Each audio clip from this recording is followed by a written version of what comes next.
Good morning, children. I am Arvind Soni, your English teacher from ABPS Rehla. Today I am going to start first poem from Literature Reader, How the Little Kite Learned to Fly, written by Catherine Pyle. Okay, let's start the poem. How the Little Kite Learned to Fly. Let's start the poem. I never can do it, the little kite said. In this poem, there are two kites. First one is big and second one is little kite. Here, little kite said, I never can do it. मैं ऐसा कभी नहीं कर सकती. As he looked at the others high over his head, जैसा कि वो देखती है छोटी काइट कि उसके सिर के ऊपर ढेरों पतंग जो फ्री होकर के उड़ रहे हैं, उनको देख कर ये डरती है, सोचती है कि मैं ऊपर जाऊंगी तो गिर जाऊंगी, मैं ऐसा नहीं कर सकती. I know I should fall if I try to fly. और कहती है छोटी काइट कि मैं जानती हूं, I know I should fall, मैं गिर जाऊंगी, इफ आई ट्राइड, अगर मैं उड़ने की कोशिश करती हूं तो मैं गिर जाऊंगी. Try said the big kite, only try. ये सब उसके साथ एक बड़ा काइट था, उसने कहा कि ट्राई करो, केवल ट्राई. और I fear you never will learn at all. जो बड़ा काइट था वो कहता है कि ट्राई करो, नहीं तो मुझे डर है कि तुम कभी उड़ना नहीं सीख पाओगे. और I fear you never will learn at all मतलब हमें ट्राई करनी चाहिए. ऐसा ना हो कि हम रिजल्ट ये सोच ले कि हम करेंगे तो फेल हो जाएंगे या फिर गिर जाएंगे. ये थिंकिंग अगर आपके माइंड में आ गई तो आप डेफिनेटली आप सक्सेस नहीं हो सकते हैं. आप ट्राई करिए, ज़्यादा से ज़्यादा क्या होगा, एक बार गिरोगे, दो बार गिरोगे, लेकिन finally you achieve success if you tried.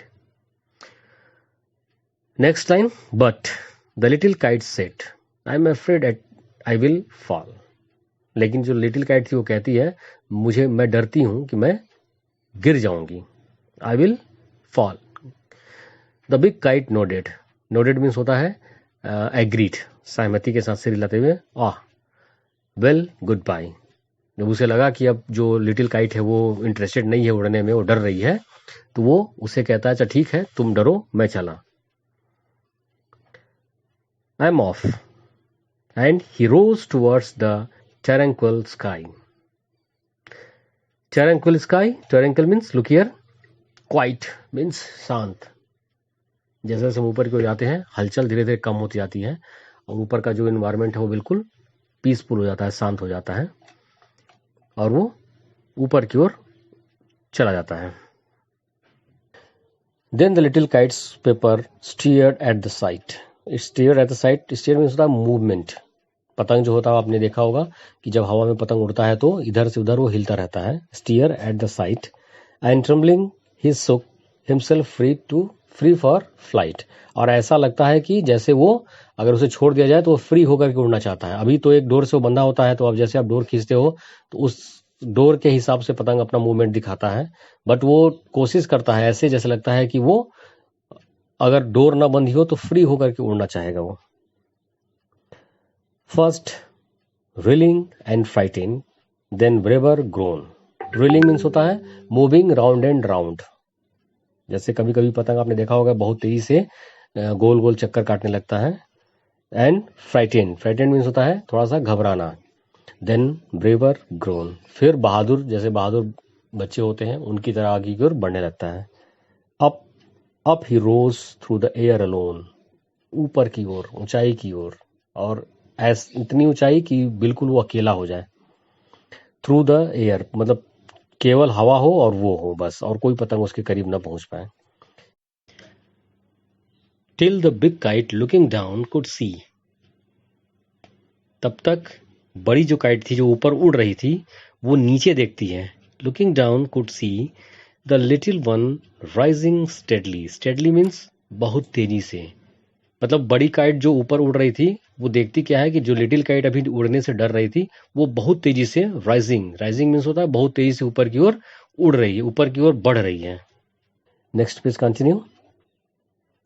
Then how the little kite thrilled with pride. Thrilled means होता है एक्साइटमेंट, रोमांच. विथ प्राइड, प्राइड मीन्स गर्व. जब भी आप ऐसा कोई काम करते हो जिससे कि आपको अप्रिसिएशन मिलता है तो आपको प्राइड फील होता है, गर्व फील होता है. As is sailed with a big kite set by side by side. Side by side मतलब अब वो बिल्कुल बड़े पतंग के बराबर में आ गया. While far below he could see the ground. अब वो उतनी ऊंचाई से जब नीचे ग्राउंड की ओर देखता है. And the boys like small spots moving around. Moving around, ऊपर से जब वो नीचे की ओर देखता है तो जो बच्चे थे वो बिल्कुल छोटे छोटे स्पॉट की तरह दिखाई देते हैं मूविंग करते हुए. They rested high in the quiet air and only the birds and clouds were there. Rested means होता है जब पतंग बहुत ऊंचाई पे चला गया तो अब वो रेस्ट कर रहा है, आराम कर रहा है. कहाँ? हवा के बीच में. क्वाइट एयर, हवा बिल्कुल शांत है ऊपर. And only the birds and clouds were there. और वहां केवल बर्ड्स और क्लाउड दो ही चीज हैं. Oh how happy I am, the little kite cried. अब लिटिल काइट जो है वो कहती है कि मैं कितनी खुश हूं. And all because I was brave and tried. और ये इसलिए कि मैंने कोशिश किया. अगर कोशिश नहीं करता, if the little kite not tried, then what happened? He can't be able to fly. इसीलिए फ्यूचर में जब भी हमें अपने लाइफ में कोई ऐसी प्रॉब्लम होती है जिससे कि हमें डर लगता है तो ट्राई करना चाहिए. अगर आप अटेम्प्ट नहीं करोगे, ट्राई नहीं करोगे तो आप तो बिल्कुल नहीं सीखोगे. और अगर अटेम्प्ट करते हो तो डेफिनेटली एक बार हो सकता है कि आप फेल होगे, 2 बार फेल होगे, बट अल्टीमेटली आप सक्सेस होगे ही होगे. Just like this small kite, little kite की तरह.